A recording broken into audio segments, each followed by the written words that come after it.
Now the draft is over. I think we take another gander at that first round trade old Quasey made.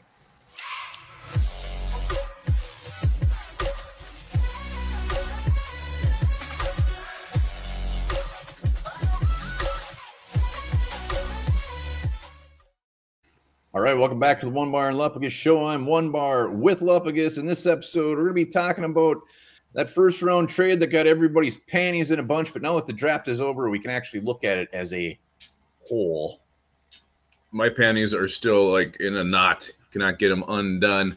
Yeah, we're going to look at this thing, look at the players that are actually involved in this. Now that the picks have all been made, see how we feel about it. If we like it anymore, if we like it any less, and if we feel just great with it. So before we do that, hashtag 7,000, still time for that sweet swag giveaway. We hit the number over the weekend. Thank you very much, everybody. Yes, and make sure to subscribe as well. Hit that button right there. Boom. Hot and heavy every day, Vikings.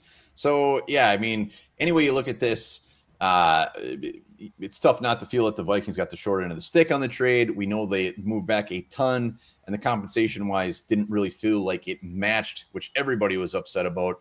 But now that we actually have the players, we can actually look at it and see if we're still just as pissed. Well, and you know what? Why Quasey did it? He wanted Lewis Cine. He knew where he could get him. He was fine moving back there, taking the list of market value. But a huge thing that we're going to look at this too, we got to look at both sides, not just the players the Vikings got, but the players the Packers and the Lions also got, making this entire NFC North much better.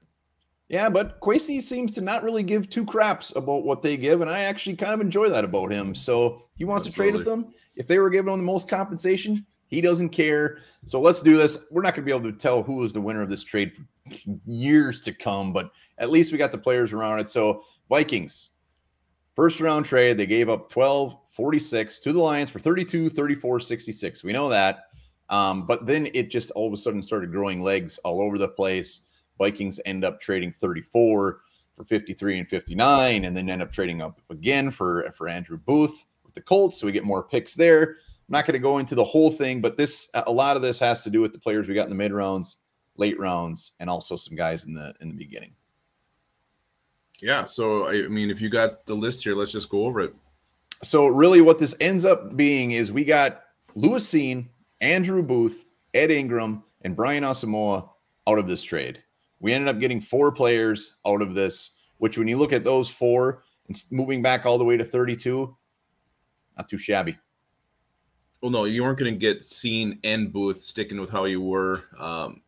So that makes sense. I think he had to jump back in like he did to get Booth at 42. So that was a great move by Quasey, being aggressive, moving up. So this is what it comes down to me. Cine's likely going to be a starter. Booth should see a hell of a lot of playing time if he doesn't beat out Cam Dantzler.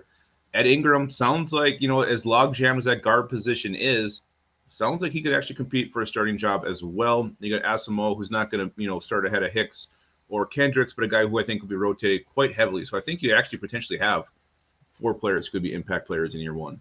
Yeah, and the other thing to think about is it's not like they might not have traded up for Booth from 46 up to 42 to get him, but we wouldn't have had the other capital to do other things like we did. So they could have still ended up with Cine and Booth, but then it probably would have been a majority of our draft.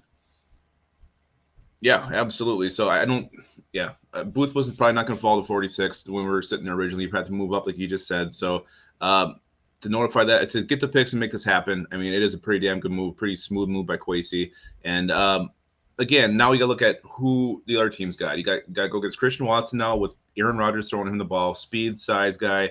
That's concerning. You also got Jameson Williams now. You got to play twice a year in Detroit, making that team better as well. So, like Quasey said, they got to beat us. He's not worried about it. But if those two become superstars, then this trade is going to look very gross down the road. Yeah, we got to look at it from the other side. They also gave us Cine and Andrew Booth. They have to go against Cine and Andrew Booth twice a year. They do, but going into this draft, I mean, Jameson Williams is one of the premier players in this thing. So, I mean, he's one of the blue chip players in this draft. So I don't think anybody had Booth or Cine as blue chip players in this draft. So if you're looking at star power, the Lions got the big name here. I think they're definitely blue chip players. I mean, no, I'm talking like the premier player. You're talking about the 5 best players in this draft. A lot of people had Jameson Williams in that category. So no one was really talking about the guys we got. But I'm saying that guys we got are bad. I'm just saying, talking Jameson Williams and Watson definitely have the question marks of their own. We will see. Like I said, we're not going to be able to solve this today by any means. We will see what happens. But, I mean, I'm not as pissed off as I was. Big question is, are you? Am I? Yeah. Now that it's No, actually played out, we actually see what happened. I'm still not super great with it. I want to see how this thing does play out. I'm not going to jump the gun here and be all pissy and bony and bitching. You know, initially, yes, very upset. Maybe drank about 8 extra beers on draft night. But I'm going to let this thing play out. I've been around this game too many times, making quick assumptions on players, good or bad. You got to let these things play out. And again, I like the players we got. Very excited about having seen an Andrew Booth here. 2 guys I was very high on going into this thing. Blue chip players. Very, very good players. Yes. Blue chip players. Sticking to my guns on that. Well, hey, let me ask you this: Would you rather have Andrew Booth or Christian Watson? Well, it goes back to what we did in round 1. I mean, you think you had to go the corner there. So, yeah, I would have took Andrew Booth. All right, let us know. What do you think down in the comments about the trade? Are you still just as pissed? Or are you over it? All right, and remember this: the day after tomorrow is called